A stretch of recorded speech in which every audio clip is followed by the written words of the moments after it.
Développement numérique. Madagascar partage ses ambitions numériques au Seamless Middle East 2022.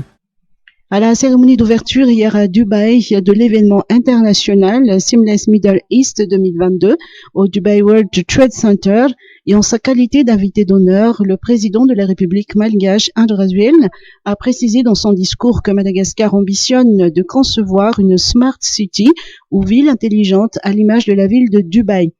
À cet effet, il a affirmé l'ambition du gouvernement malgache de faire de Madagascar un leader de l'Afrique en matière de développement numérique optimisé et accéléré. C'est dans cette perspective que le président Andrés a fait part de l'accord de coopération avec l'Arab Federation for Digital Economy dans la concrétisation du projet Tanamaswanj d'Imertse-Tusk.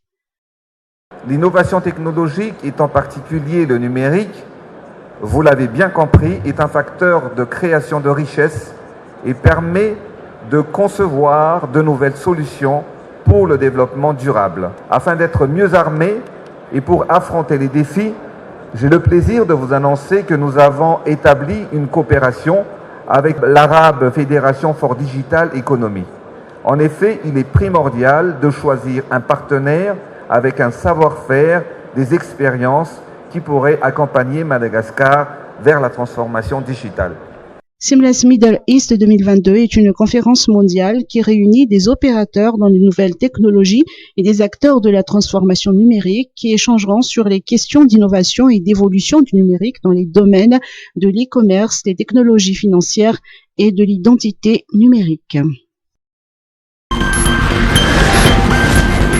Législative française, Amelia Lacrefi boucle sa campagne à Madagascar. Arrivée hier à Antananarivo après sa tournée à Maurice pour sa campagne électorale législative dans la 10e circonscription des Français à l'étranger, Amelia Lacrefi veut boucler sa campagne à Madagascar jusqu'au 5 juin. En conférence de presse à Larbi, elle a rappelé qu'elle se présente pour un second mandat étant donné qu'elle tient à continuer les efforts qu'elle a réalisés et à relever les défis afin d'améliorer l'appui aux citoyens français établis hors de France. Mon message pour eux, c'est qu'ils peuvent compter sur moi. J'étais là pour eux, j'ai répondu et j'ai à plus de 3000 emails, à des centaines d'appels. J'ai soutenu et suivi plus de 2000 dossiers dans la durée. Et ce que je peux leur dire, c'est que je ne fais pas de promesses que je ne peux pas tenir.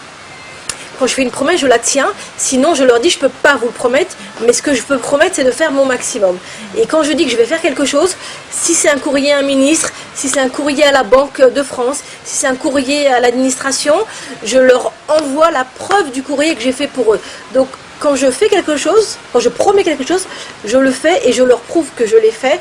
Et je suis là pour eux et je continuerai d'être là pour eux parce que ça me fait plaisir en fait de les accompagner et je pense qu'il n'y a pas plus gratifiant que de se sentir utile et je pense que c'est même très égoïste en fait parce que j'ai une grande gratitude à me sentir utile et je suis très heureuse d'avoir des Français qui viennent me dire merci, il y a des sujets pour lesquels ils n'ont pas réussi 1 an, 2 ans à débloquer et quand on est député et quand on est de la majorité et quand on a l'oreille du président et des ministres, on leur débloque beaucoup plus facilement, mais je vais continuer le travail de simplification parce que c'est vrai qu'il y a beaucoup de choses qui ne sont pas censées remonter jusqu'à moi et je vais continuer à aider à ce qu'on simplifie les choses pour que pour eux ça soit plus facile sans qu'ils aient besoin de me solliciter.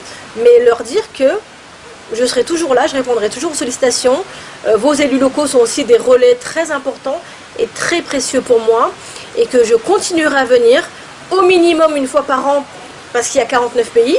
Si je peux faire plus, je ferai plus. Et s'il n'y avait pas eu le Covid, j'aurais fait plus. Et qu'à chaque fois que je reviendrai, je referai tout le temps une réunion publique et j'accorderai tout le temps une demi-journée entière, 6, 7, même 8 heures s'il le faut, pour les recevoir un par un et répondre à leurs préoccupations. Dans un souci de préserver la neutralité de l'administration, l'ambassadeur de France a annulé la réunion de campagne de la candidate Amelia Lacrefi qui devait se tenir au lycée français d'Ambatobe, un couac sur une initiative personnelle du proviseur d'après la candidate. Par ailleurs, la candidate rencontrera les ressortissants français de Madagascar ce soir à Mbudvoun.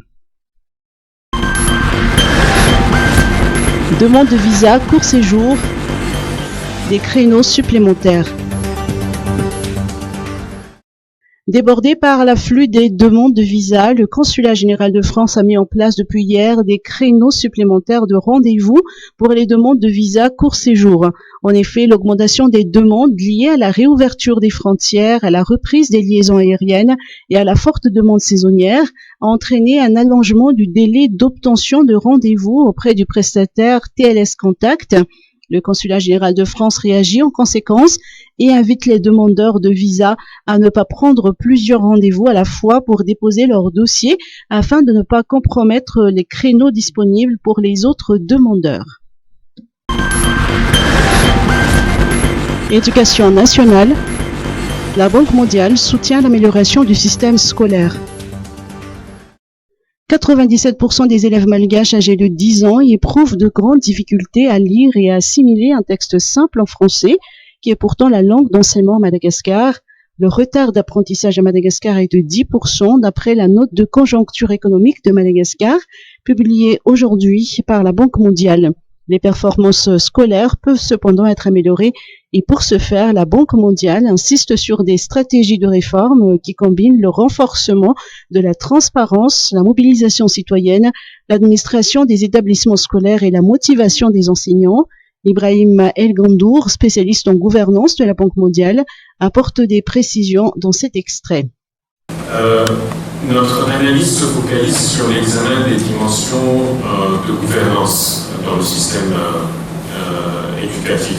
Ce sont ces dimensions qui sont connues pour avoir un impact sur les résultats scolaires. Ils comprennent les dimensions comme le recrutement et la sélection des enseignants, la motivation des enseignants, la gestion des établissements scolaires et finalement la transparence et la redevabilité. On a choisi ce focus pour compléter quelque part le dispositif de réforme structurelle qui est déjà proposé dans le plan sectoriel de l'éducation.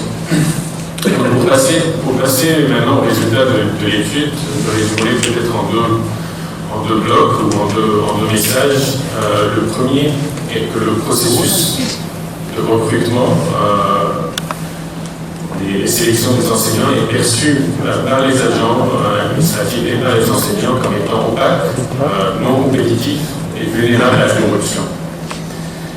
Pour donner un peu plus d'illustration, plus de 40% des répondants déclarent n'avoir pas participé à un processus de recrutement compétitif et près de 50% des enseignants fonctionnaires considèrent que le recrutement manque de transparence.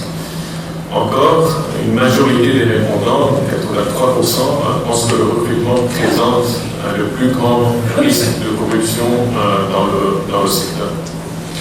Le deuxième grand message qui ressort des résultats de l'enquête, c'est que la gestion de la paye et la gestion des caisses écoles reste faible et évidemment impacte la motivation des enseignants, parce qu'on sait que la satisfaction des enseignants est liée à leur rémunération et in fine la qualité de l'enseignement. Donc encore pour donner plus d'illustration, plus de 80%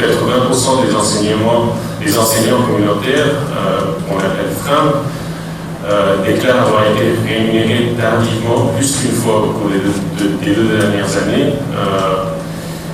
Le taux est presque de 40% pour les enseignants fonctionnaires. La Banque mondiale estime que Madagascar a fortement besoin d'un élan de réforme pour une croissance plus forte et inclusive afin de réduire la pauvreté et d'améliorer ainsi le système éducatif. Cet établissement financier international fait noter que le taux de pauvreté est de 80,7% à Madagascar.